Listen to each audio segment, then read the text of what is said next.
چلیے یہ چیپٹر یہاں مکمل ہوا. اس میں مزید کچھ چیزیں ایڈ کروں گی, پھر اس کے بعد انشاءاللہ ہم نیکسٹ آگے بڑھیں گے. زکوٰۃ لینے اور دینے کے آداب میں کچھ مزید باتیں. ہم نے ابھی پڑھا کہ زکوٰۃ وصول کرنے والا اگر خرد برد کرے تو اس کی بہت بڑی سزا ہے, لیکن دوسری طرف ایک اور حدیث بھی ہے جس سے پتہ چلتا ہے کہ ایسا کرنے والے کو, یعنی زکوٰۃ وصول کرنے کی ڈیوٹی کرنے والے کے لیے اجر بھی بہت بڑا ہے. ایک ہی کام ہے, ایک کے لیے باعث وبال ہے اور ایک کے لیے باعث اجر ہے. فرق کس چیز کا ہے وہ سمجھنے کی ضرورت ہے. رافع بن خدیج کہتے ہیں کہ میں نے رسول اللہ صلی اللہ علیہ وسلم کو فرماتے ہوئے سنا, حق کے ساتھ صدقات جمع کرنے والا ایسا ہے جیسے مجاہد فی سبیل اللہ حتیٰ کہ وہ گھر لوٹ آئے.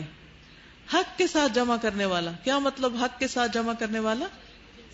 یعنی بالکل ٹھیک ٹھیک امانت وصول کر کے ٹھیک جگہ پر پہنچانے والا, اس میں کسی قسم کی اپنی مرضی سے کوئی کمی بیشی نہ کرنے والا, پھر اجر و ثواب ہے.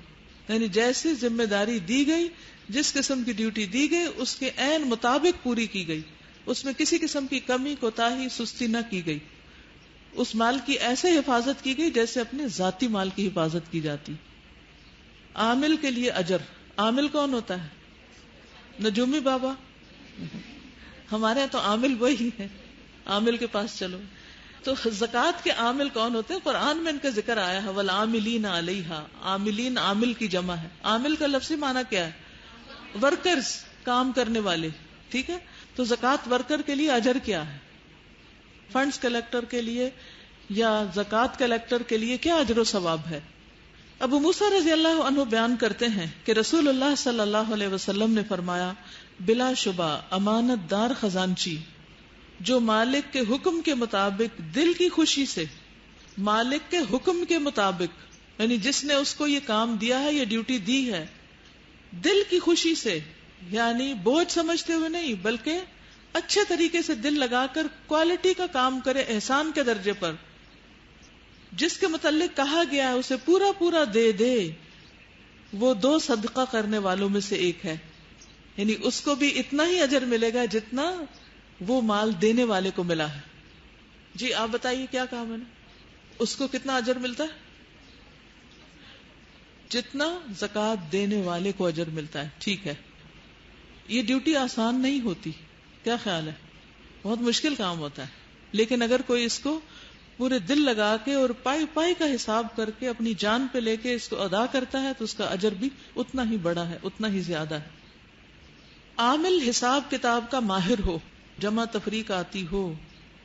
انس رضی اللہ عنہ سے روایت ہے کہ ابو بکر رضی اللہ عنہ نے انہیں زکوٰۃ کے وہ احکام لکھ کر دیے جو اللہ تعالیٰ نے اپنے رسول پر نازل فرمائے تھے. ان میں یہ بھی تھا کہ جس کسی پر صدقے میں 1 سال کی اونٹنی فرض ہو اور وہ اس کے پاس نہ ہو اور اس کے پاس 2 سال کی اونٹنی ہو تو اس میں وہی قبول کر لی جائے, اور صدقہ وصول کرنے والا 20 درہم یا 2 بکریاں اسے واپس دے دے. یعنی وہ چونکہ زیادہ ہے تو اس کو باقی حصہ مل جانا چاہیے, جیسے چینج کر کے واپس دے دے. اور اگر 1 سالہ اونٹنی زکوٰۃ میں مطلوب ہو اور وہ اس کے پاس نہ ہو بلکہ اس کے پاس 2 سال کا نر اونٹ ہو تو وہی قبول کر لیا جائے, مگر اس صورت میں اس کو کوئی چیز واپس نہ کی جائے, کیونکہ نر عام طور پر قبول نہیں کیا جاتا, لیکن اگر کچھ اور نہیں وہی کرنا ہے تو اس کی قیمت کم ہوتی. تو جانوروں میں سے فیمیل کی قیمت زیادہ ہے بنسبت میل کے. وہ کیوں؟ وہ پروڈکٹیو ہے نا, تو جو کوئی پروڈکٹیو ہوتا ہے اس کی قیمت زیادہ ہوتی. یہ پروڈکٹیو آپ اپنی زندگی میں ضروری نہیں کہ کوئی بچہ پیدا کر کے پروڈکٹیو ہو سکتے ہیں, وہ ایک کام ہے, اس کے علاوہ بھی بہت سے کام ہیں جس میں آپ پروڈکٹیو ہو سکتے ہیں. یہ پروڈکٹیو کا مطلب یہ کہ جو واقعی کچھ پیدا کرے, کچھ اضافہ کرے, کچھ بنائے, کچھ کسی کو فائدہ پہنچائے, تو جتنا زیادہ آپ دوسروں کے فائدے کے ہوں گے اتنے ہی زیادہ آپ کے لیے اجر و ثواب ہوں گے. اور یہاں پر آپ دیکھیے کہ حساب کتاب کا ماہر ہونا ضروری ہے. اگر کوئی اس نیت سے حساب کتاب سیکھ رہا ہو کہ وہ اس سے اپنے دین کو فائدہ پہنچائے تو اس کا یہ سیکھنا بھی اجر و ثواب کا باعث ہے. زکوٰۃ پانی پلانے کی جگہ پر وصول کرنا. رسول اللہ صلی اللہ علیہ وسلم نے فرمایا مسلمانوں کے جانوروں کی زکوٰۃ پانی پلانے کی جگہ وصول کی جائے. اس کی کیا وجہ ہے؟ کیونکہ جانوروں کو جہاں پانی پلانے کے لیے لے جایا جاتا تھا عموماً جانوروں کے باڑے بھی اس کے پاس ہی ہوتے تھے, تو کلیکٹر کو وہیں چلے جانا چاہیے جہاں پر جانور آلریڈی اکٹھے ہوتے ہیں. بات واضح؟ جی مالک کے لیے بھی سہولت ہے. عامل زکوٰۃ کا اندازہ لگائے، یعنی اس کو زکوٰۃ کا حساب کرنا آنا چاہیے. عبد الرحمن بن مسعود بن نیار سے مروی ہے کہ سہل بن ابی حثمہ رضی اللہ عنہ ہمارے پاس بازار میں تشریف لائے اور کہنے لگے، رسول اللہ صلی اللہ علیہ وسلم نے فرمایا ہے کہ جب تم عشر وصول کرتے وقت فصل یا پھل کا اندازہ لگاؤ تو اندازے میں سے تیسرا حصہ چھوڑ دو، اور اگر تیسرا نہیں تو چوتھا چھوڑ دو. یعنی اندازہ کم سے کم لگاؤ، زیادہ کی طرف نہیں جاؤ، کہیں ظلم نہ ہو جائے. رسول اللہ صلی اللہ علیہ وسلم نے فرمایا، زکوٰۃ وصول کرنے میں زیادتی کرنے والا اسی طرح ہے جیسا کہ زکوٰۃ نہ دینے والا. پھر عمدہ مال نہ لینا. سوید بن غفلہ سے روایت ہے کہ ہمارے پاس نبی صلی اللہ علیہ وسلم کا عامل زکوٰۃ وصول کرنے والا آیا. میں نے اس کا ہاتھ پکڑا اور اس پر حکم نامہ پڑھا کہ زکوٰۃ کے ڈر سے الگ الگ ریوڑوں کو جمع نہ کیا جائے اور نہ اکٹھے ریوڑ کو الگ کیا جائے. ایک آدمی ایک موٹی تازی بڑی سی اونٹنی لے کر حاضر ہوا، اس نے اسے لینے سے انکار کر دیا. وہ اس سے کم درجے کی ایک اور اونٹنی لے آیا تو وہ اس نے لے لی. کہا کہ مجھے کون سی زمین سہارا دے گی، کون سا آسمان مجھ پہ سایہ کرے گا اگر میں کسی مسلمان کے بہترین اونٹ وصول کر کے رسول اللہ صلی اللہ علیہ وسلم کی خدمت میں حاضر ہوں گا. یعنی مجھے اس کی اجازت نہیں کہ میں نصاب سے زیادہ یعنی حق سے زیادہ کسی سے کچھ وصول کروں. عیب دار جانور وصول نہ کرنا. حدیث میں آتا ہے زکوٰۃ میں نہ سانڈ وصول کیا جائے یعنی میل، نہ بوڑھا جانور، نہ عیب دار جانور کہ اس کی ٹانگ ٹوٹی ہوئی ہو یا دانت ٹوٹے ہوئے ہوں. دودھ پیتا بچہ نہ لینا. وہ کیوں؟ وہ ماں سے جدا ہو جائے گا. متفرق مال کو اکٹھا نہ کیا جائے اور اکٹھے کو الگ نہ کیا جائے، اس پہ آپ پڑھ چکے ہیں نا. امانت داری سے زکوٰۃ وصول کی جائے، یہ بھی آپ پڑھ چکے ہیں. خیانت نہ کی جائے، اونٹ کا بلبلانا وغیرہ شامل ہے. زکوٰۃ کے مال میں سے کچھ بھی چھپایا نہ جائے. مثلا کوئی شخص بیٹھا ہے زکوٰۃ اکٹھی کر رہا ہے، لوگ لا رہے ہیں جمع کرا رہے ہیں. مثلا ایک شخص نے 1000 روپے کی بجائے 1100 روپے دے دیے بھول کر. اب یہ جو لینے والا ہے اس نے دیکھ لیا کہ 100 روپیہ زیادہ ہے، تو یہ مالک کو لوٹانے کے بجائے کیا کرتا ہے، وہ 100 اپنی جیب میں ڈال لیتا ہے. وہ 100 اپنی جیب میں ڈال لیتا ہے. تو یہ 100 کیا ہے؟ خیانت ہے.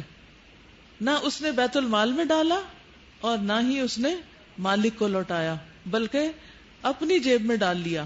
کیونکہ پیسہ ایک بہت بڑی آزمائش ہے، فتنہ ہے. جب انسان ضرورت مند بھی ہو اور پیسہ دیکھ بھی رہا ہو تو کوئی نہ کوئی تعویل کر کے بعض اوقات اس میں کمی بیشی کرنے کی کوشش کر سکتا ہے.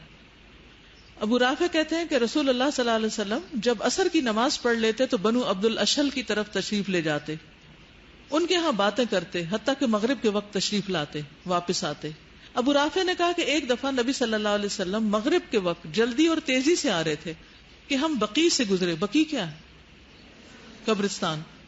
آپ نے فرمایا قبروں کے پاس سے گزرتے ہوئے، افسوس تجھ پر، افسوس تجھ پر. یعنی آپ کسی سے جیسے مخاطب ہو کے بات کر رہے ہیں. مجھے یہ الفاظ دل میں بہت تکلیف دہ محسوس ہوئے. میں پیچھے ہٹ گیا. میں نے سمجھا آپ مجھ سے مخاطب ہیں، یعنی آپ ڈر گئے. کون؟ ابو رافع. آپ نے فرمایا پیچھے کیوں رہ گئے ہو، چلتے آؤ. میں نے کہا کیا مجھ سے کوئی قصور ہو گیا؟ آپ نے فرمایا کیا مطلب؟ میں نے کہا آپ نے مجھ پر اب اظہار افسوس کیا ہے، یعنی آپ نے مجھے ابھی کچھ ڈانٹا سا ہے. آپ نے فرمایا نہیں، بلکہ میری بات کی وجہ یہ ہے کہ میں نے ایک آدمی کو فلاں قبیلے کی زکوٰۃ لینے کے لیے بھیجا تھا، اس نے ایک چادر چھپا لی، اب اسے اس جیسی آگ کی چادر پہنائی گئی ہے. یعنی قبر کے اندر آگ کی چادر اوڑے ہوئے، کیونکہ نبی صلی اللہ علیہ وسلم کو تو وحی کے ذریعے بتا دیا جاتا تھا. اس سے کیا بات پتہ چلتی؟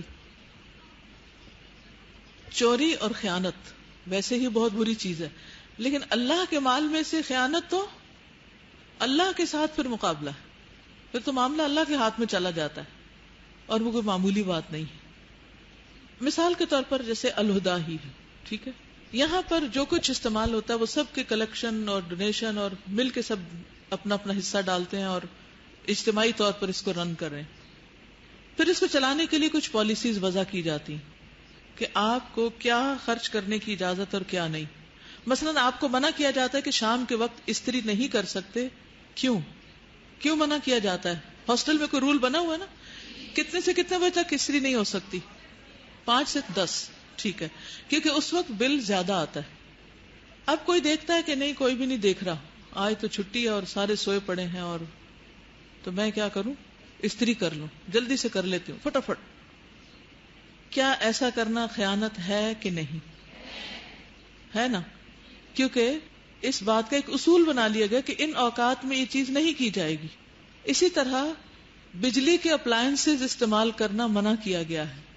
مثلا چائے پکانے کے لیے آپ الیکٹرک کیٹل یہاں یوز نہیں کر سکتے. اگر کوئی شخص یہ کہے کہ چلو چھپا کے کہیں رکھ کے میں کر لوں، کسی کو کیا پتا، اپنے روم والوں کو ساتھ ملا لیتا ہوں اور چپکے سے چائے بنائی اور مزے سے پی، کیا یہ خیانت ہے یا نہیں؟ اور جو دیکھتے ہوئے منع نہ کریں وہ کون ہے؟ وہ بھی ظالم ہے. ان کو بھی اتنا ہی گناہ ملے گا جتنا بنانے اور پکانے والے کو مل رہا ہے. اور کیا مثال ہو سکتی؟ جی، الہدا کے مختلف ٹیبلز پر آفس اسٹیشنری پڑی ہوتی ہے، کیا ہمیں حق ہے کہ ہم اس کو اٹھا لیں؟ اگر بھول کے اٹھا لیں، جیسے کل میں نے یہاں لکھتے لکھتے پین اس کے اندر رکھا اور گھر گئی تو میں نے کہا اوہ یہ کیا ہوا، پھر میں نے واپس اسی کے اندر رکھا کہ جب جاؤں تو لے جاؤں.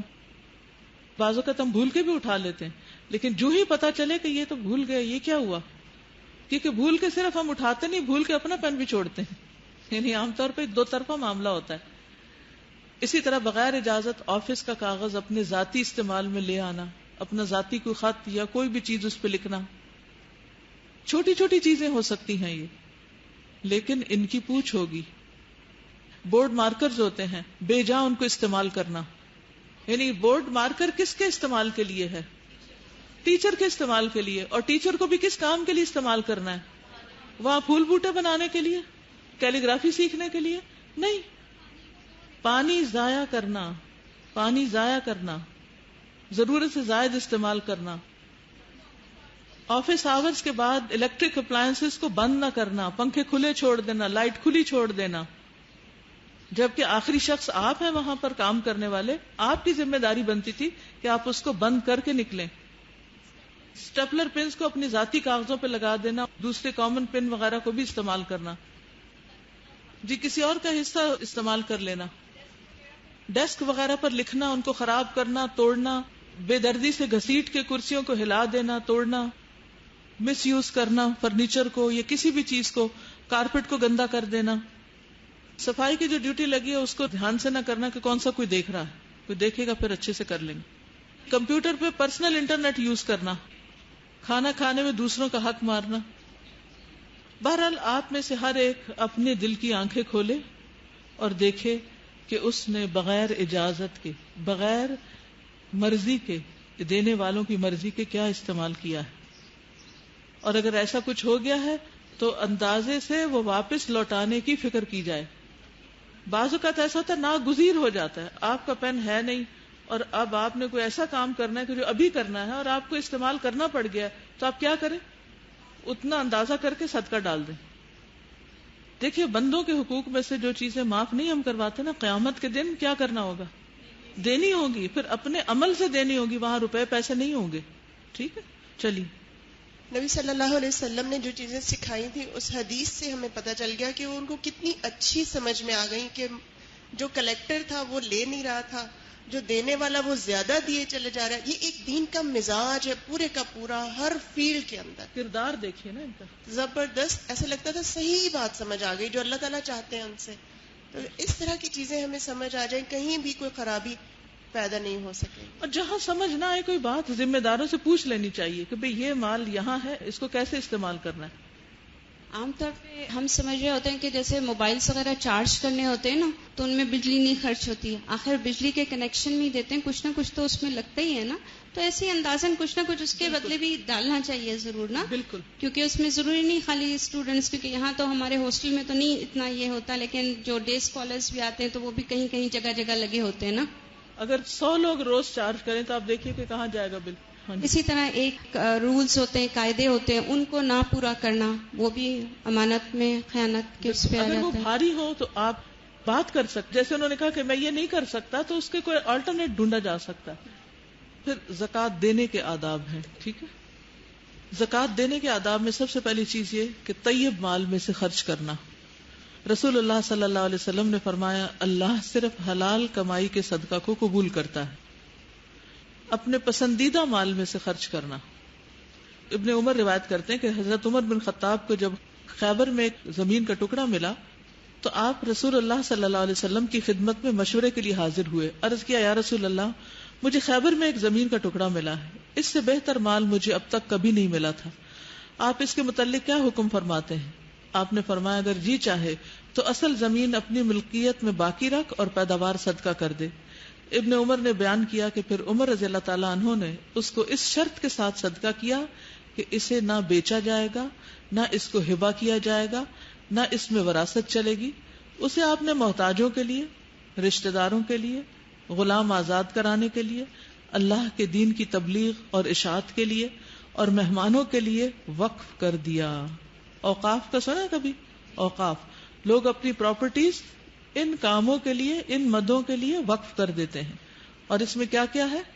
محتاج, مساکین, رشتہ دار, غلام, اللہ کے دین کی تبلیغ اور اشاعت اور مہمان. اور یہ کہ اس کا متولی اگر دستور کے مطابق اس میں سے اپنی ضرورت کے مطابق وصول کر لے یا کسی محتاج کو دے تو اس پر کوئی الزام نہیں, یعنی جو اس کا انتظام کر رہا ہے اس کی تنخواہ بھی دستور کے مطابق, زیادہ نہیں. پھر اسی طرح حضرت انس کہتے ہیں جب یہ آیت نازل ہوئی لن تنالوا البر حتى تنفقوا مما تحبون, تو ابو طلحہ رضی اللہ عنہ اٹھے اور عرض کیا یا رسول اللہ, اللہ تعالیٰ فرماتا ہے کہ جب تک تم اپنی پسند کی چیزوں کو خرچ نہ کرو گے نیکی کے مرتبے کو نہیں پہنچ سکتے, اور میرا سب سے زیادہ عزیز مال بیرہا ہے, میں یہ اللہ کی راہ میں صدقہ کرتا ہوں, اللہ ہی سے میں اس کے اجر و ثواب کی توقع رکھتا ہوں, پس اے اللہ کے رسول آپ جہاں مناسب سمجھیں استعمال کر لیں. پھر اسی طرح وہ چیز نہیں دینا جو اپنے آپ کو پسند نہ ہو. ایک مرتبہ آپ کو گوہ پیش کی گئی ہدیے میں, آپ نے نہیں کھائی. حضرت عائشہ نے کہا کیا ہم مساکین کو کھلا دیں؟ فرمایا جو خود نہیں کھاتے ان کو بھی نہ کھلاؤ. پھر زکوٰۃ میں خبیث دینے سے بچنا. ولا تیمموا الخبیث منہ تنفقون, تو خبیث سے مراد کھجور کی بہت خراب قسم تھی, جعرور اور لون حبیق. جعرور کھجور کی جیسے قسمیں ہوتی ہیں نا, اجوا وغیرہ, تو ایسے ہی کھجور کی قسمیں ہیں جو بالکل ردی اور نکمی ہو. نکمی اور ردی چیز نہ دینا. سورۃ البقرہ میں اللہ تعالیٰ فرماتے ہیں یا ایھا الذین آمنوا انفقوا من طیبات ما کسبتم ومما اخرجنا لکم من الارض ولا تیمموا الخبیث منہ تنفقون ولستم بآخذیہ الا ان تغمضوا فیہ واعلموا ان اللہ غنی حمید. اے لوگو جو ایمان لائے ہو, ان پاکیزہ چیزوں میں سے خرچ کرو جو تم نے کمائی ہیں, اور ان میں سے بھی جو ہم نے تمہارے لیے زمین سے نکالی ہیں, اور اس میں سے گندی چیز کا ارادہ نہ کرو جسے تم خرچ کرتے ہو, حالانکہ تم خود اسے کسی صورت میں لینے والے نہیں, مگر یہ کہ اس کے بارے میں آنکھیں بند کر لو اور جان لو بے شک اللہ بڑا بے پرواہ بہت خوبیوں والا ہے. البقرہ 267 ہے. یہ نکمی چیز سے برکت کا ختم ہونا اور اچھی چیز دینے سے برکت کا ملنا. وائل بن حجر سے روایت ہے کہ نبی صلی اللہ علیہ وسلم نے ایک شخص کو زکوٰۃ وصول کرنے کے لیے بھیجا. وہ ایک شخص کے پاس آیا تو اس نے ایک کمزور سا اونٹ کا بچہ دے دیا. تو نبی صلی اللہ علیہ وسلم نے فرمایا ہم نے اللہ اور اس کے رسول کی طرف سے ایک شخص کو صدقہ وصول کرنے کے لیے بھیجا, لیکن فلاں نے ایک کمزور سا اونٹ کا بچہ دیا ہے. اللہم لا تبارک فیہ ولا فی ابلہ, اے اللہ اس میں اور اس کے اونٹوں میں برکت نہ فرمانا. آپ کی یہ بات اس شخص کو پہنچی تو ایک خوبصورت اونٹنی لے کر آیا اور عرض کرنے لگا میں اللہ اور اس کے رسول کے سامنے توبہ کرتا ہوں اور معافی مانگتا ہوں. آپ نے فرمایا اللہم بارک فیہ وفی ابلہ, اے اللہ اس میں اور اس کے اونٹوں میں برکت فرما. یعنی اس کو ڈر لگ گیا کہ اگر حضور صلی اللہ علیہ وسلم نے ایسی دعا دی تو پھر تو شامت ہے. تو نکمی چیز دینے کی سزا, نکمی چیز دینے کی سزا.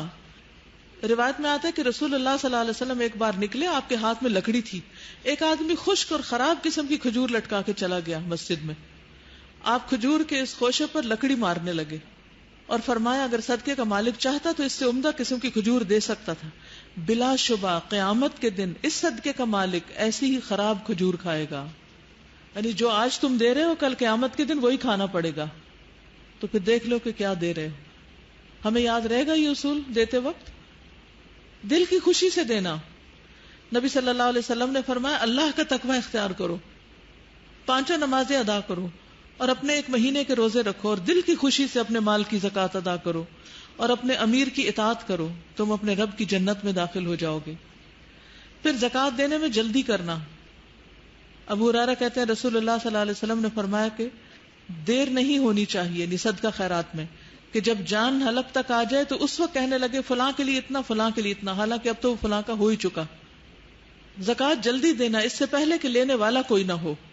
آپ نے فرمایا صدقہ کرو، ایک زمانہ ایسے آنے والا ہے کہ ایک شخص اپنا صدقہ لے کے نکلے گا، اسے کوئی قبول کرنے والا نہ پائے گا، یعنی کوئی لینے والا نہیں ملے گا۔ آدمی کہے گا اگر تم کل لاتے تو میں قبول کر لیتا، آج مجھے ضرورت نہیں۔ نبی صلی اللہ علیہ وسلم نے فرمایا قیامت اس وقت تک برپا نہیں ہوگی جب تک کہ تمہارے پاس مال کی اس قدر فراوانی نہ ہو جائے کہ وہ بہنے لگے، یہاں تک کہ مالدار کو یہ چیز پریشان کر دے گی کہ اس کے صدقے کو کون قبول کرے۔ نوبت یہاں تک پہنچ جائے گی کہ ایک آدمی دوسرے کو مال پیش کرے گا، وہ جواب میں کہے گا مجھے ضرورت نہیں، تو پھر ثواب کہاں سے کما سکے گا صدقے کا؟ تو جب تک ضرورت مند ہے اور آپ ایسی جگہ ہیں کہ جہاں آپ کے آس پاس ضرورت مند نظر آتے ہیں تو شکر ادا کیا کریں، کیونکہ بعض اوقات زندگی میں ایسے موقع اور ایسی جگہیں آتی ہیں کہ جہاں صدقہ لینے والا کوئی نہیں ہوتا، اور اس وقت دل اتنا پریشان ہوتا ہے کہ انسان کرے تو کرے کیا کہ کوئی لینے والا نہیں۔ تو جہاں لینے والے موجود ہوں ان کو دیکھ کے پریشان نہ ہوں اور ان کو دیکھ کے دل میں تنگی نہ پیدا کریں کہ یہ کیا روز مانگنے والے اور میں کہاں پھنس گئی ہوں کہ ہر وقت لینے والے ہی ہیں میرے آس پاس۔ نہیں، شکر کریں کہ لینے والے ہیں، کہ آپ کا اجر و ثواب بڑھتا رہتا ہے۔ تو پھر وہ ہاف پسند ہے نا، تو کوئی حرج نہیں اس میں، دوسرے کی وہ ضرورت ہے۔ آپ تو ڈیزائنر پہن رہے ہیں، دوسرا جو ہے اس کو سیدھا کپڑا بھی کافی ہے، تو اس کو دینے میں کوئی حرج نہیں۔ ردی سے مراد جو استعمال کے قابل نہ ہو، یاد رکھیے، ردی سے مراد ناقابل استعمال۔ اگر کوئی چیز کسی کے قابل استعمال ہے تو وہ اس میں نہیں آئے گی۔ پھر جو شخص دائیں ہاتھ سے دے اور بائیں کو خبر نہ ہو، چھپا کے دینا، تو ایسا شخص قیامت کے دن کہاں ہوگا؟ عرش کے سائے تلے۔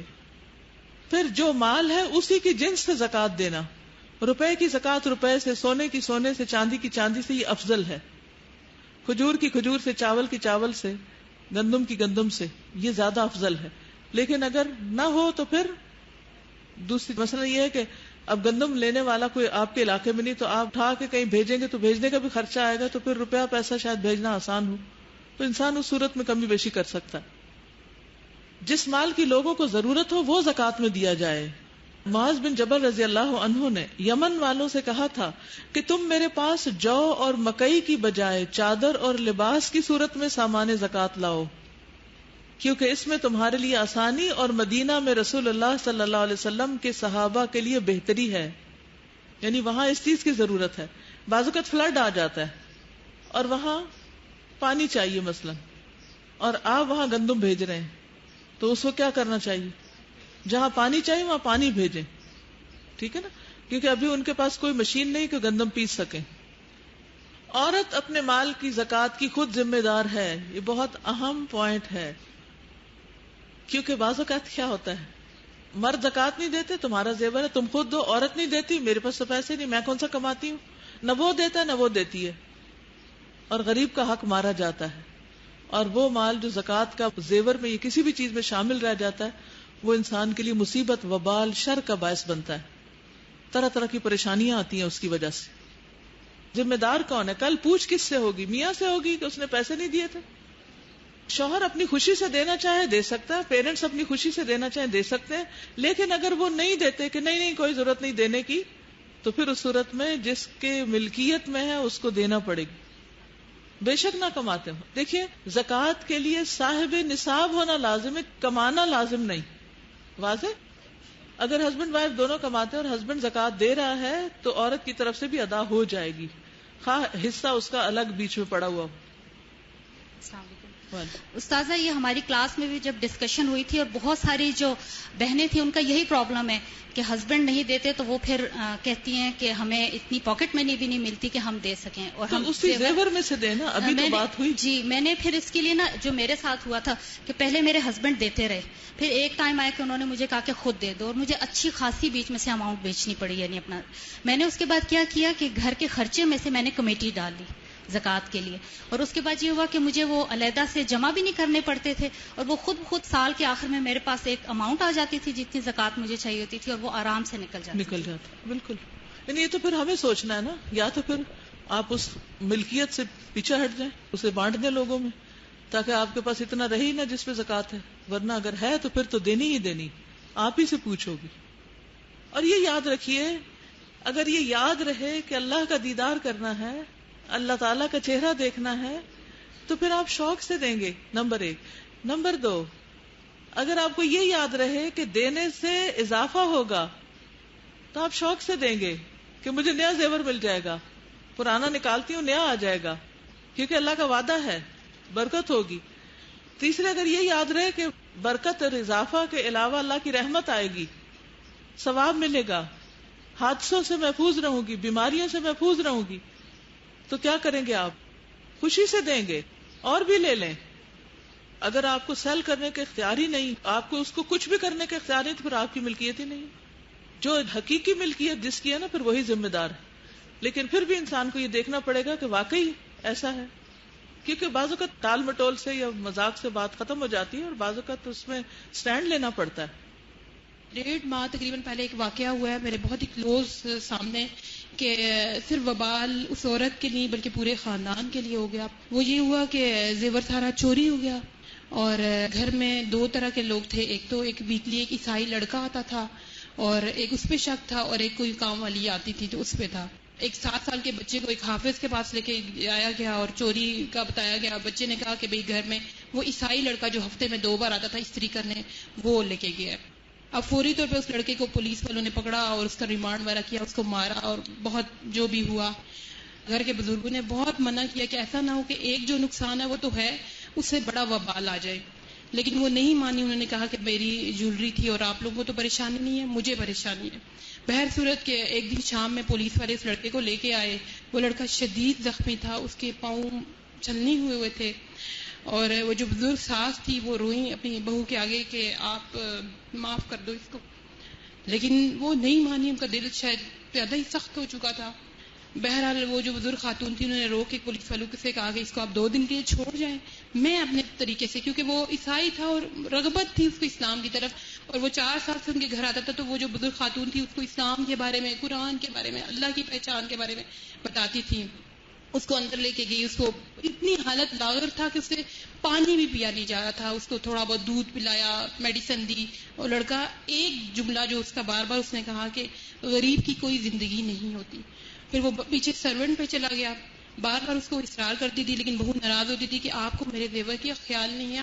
وہ خاتون جاتی ہیں کہ شام کا وقت تھا, دن بھر اس نے ایک جوس پیا اور کچھ بھی نہیں پیا, اور میں اس کو کہتی رہی میرے پاس اندر آ کے بیٹھو, تو کہتا ہے نہیں میں باہر ٹھیک ہوں. شام میں وہ کہتی ہیں کہ میں نے جو اپنے ہسبینڈ کو کال کی کہ بچے نے کچھ نہیں کھایا, آپ آئیں. جب وہ آئے تو لائٹ دی ہوئی تھی, انہوں نے اس کو بلایا تو وہ نہیں بولا. جب انہیں ٹارچ لے کے گئی تو اس نے اپنے آپ کو مار دیا. خلاصہ یہ ہے کہ ایک تو اس سارے واقعے میں شرک, اللہ کی ذات کے ساتھ کسی اور انسان کے پاس جا کے غیب کا علم معلوم کرنا اور اس پہ یقین کرنا. دوسرا 5 سال 6 سال پہلے شادی رہی, 1.5 سال اب ہوئی, اس سارے دورانیے میں اس نے زکات نہیں دی. تو یہ وبال صرف ایک انسان پہ نہیں, ایک پورے خاندان پہ آیا اور ایک جان بھی چلی گئی. یعنی ایک زکات نہ دینے سے کہاں کہاں تک مسائل گئے. تو یہ چھوٹی سی بات نہیں ہے کہ آپ شوہر کو ذمہ دار قرار دے کے یا پیرنٹس کو قرار دے کے آپ اپنی زکات نہ دیں. آپ میں سے ہر ایک کو فکر ہونی چاہیے کہ اگر آپ صاحب نصاب ہیں تو آپ اللہ کا حق اور بندوں کا آپ اپنے مال میں سے فوراً نکال دیں. آپ اس پر سٹینڈ لیں کہ مجھے چاہیے ہی نہیں ایسا زیور جو میرے لیے کل سانپ بن کے میرے گلے کا اور مجھے ڈسے. میں اس کے لیے نہیں تیار, چاہے شوہر ناراض ہو. تھوڑے دن ناراض ہوں گے, پھر اس کے بعد ٹھیک ہو جائیں گے. کہ فرض تو فرض ہے نا, کیونکہ حضرت اسماء بنت یزید والی روایت کل بھی میں نے آپ کو بتائی تھی کہ وہ کہتی ہے میں اور میری خالہ نبی صلی اللہ علیہ وسلم کی خدمت میں حاضر ہوئی, ہمارے پاس سونے کے کنگن تھے. آپ نے فرمایا کیا تم دونوں اس کی زکات دیتی ہو؟ تم دونوں, یہ نہیں کہا تمہارے شوہر اس کی زکات دیتے ہیں, تمہارے رشتہ دار اس کی زکات نہیں, تم دیتی ہو, پہنے ہوئے تم نے ہیں, تم نے دینی ہے. ہم نے کہا نہیں. آپ نے فرمایا کیا تم اس بات سے نہیں ڈرتی کہ اللہ تمہیں آگ کے کنگن پہنائے؟ ان کی زکات ادا کرو. آگ کے کنگن, کس میں ہمت ہے, کس میں جرت ہے؟ اور ایک اور روایت میں آتا ہے کہ خاتون کو آپ نے جب ایسے ہی کہا تو اس نے وہ کنگن فوراً اتار دیے اور حضور صلی اللہ علیہ وسلم کی طرف ڈال دی اور کہنے لگی یہ اللہ اور اس کے رسول کے لیے، مجھے ایسی چیز چاہیے ہی نہیں. تو اس سے پتہ یہ چلتا ہے کہ عورت اپنے مال کی خود ذمہ دار ہے، اور اگر اس میں سے کمی بیشی کرنا چاہے تو شریعت کی طرف سے اس کو پکڑ نہیں. پھر زکوٰۃ وصول کرنے والے کو راضی کر کے بھیجنا چاہیے. کچھ اعرابیوں نے رسول اللہ صلی اللہ علیہ وسلم کی خدمت میں حاضر ہو کر عرض کیا ہم پر زکوٰۃ وصول کرنے والے زیادتی کرتے ہیں. آپ نے فرمایا زکوٰۃ وصول کرنے والوں کو راضی رکھا کرو، دے کر احسان نہ جتانا. جو لوگ اپنے مال اللہ کے راستے میں خرچ کرتے ہیں پھر انہوں نے جو خرچ کیا اس کے پیچھے کسی طرح کا احسان نہیں جتاتے، نہ کوئی تکلیف پہنچاتے ہیں، ان کے لیے ان کا اجر ان کے رب کے پاس، ان پر نہ کوئی خوف ہے نہ وہ غمگین ہوں گے. تو دے کر احسان نہیں جتانا چاہیے. سورۃ البقرہ 262. الذین ينفقون اموالهم فی سبیل اللہ ثم لا يتبعون ما انفقوا منا ولا اذى لهم اجرهم عند ربهم ولا خوف علیہم ولا هم يحزنون. پھر یہ ہے کہ کس کس مقصد کے لیے دی جا سکتی ہے نا زکوٰۃ. کسی کی حاجت پوری کرنے کے لیے، مثلا کسی پہ دیت آ گئی ہے، خون کا بدلہ دینا ہے، تاوان بڑھ گیا ہے. ویسے تفصیل اس کی مزید بھی آئے گی آگے کہ مصارف زکوٰۃ کیا ہیں. زکوٰۃ کے اونٹوں کو ضرورت مندوں کی سواری کے لیے استعمال کرنا. ابو لاس کہتے ہیں کہ نبی صلی اللہ علیہ وسلم نے ہمیں زکوٰۃ کے اونٹوں پر سوار کر کے حج کرایا. یعنی ضرورت مند لوگ تھے، غریب لوگ تھے، وہ نہیں جا سکتے تھے تو ان کی سواری کا بندوبست کیا گیا. پھر زکوٰۃ سے قرض ادا کرنا، کیونکہ قرضہ ادا کرنے کے لیے بھی دی جا سکتی ہے. پھر ضرورت مند کو کھانے پینے کے لیے دینا، صدقے کی بکری کا گوشت جو آپ نے نصیبہ کو بھیجی تھی. نیکسٹ ہم دیکھتے ہیں اگلا حصہ.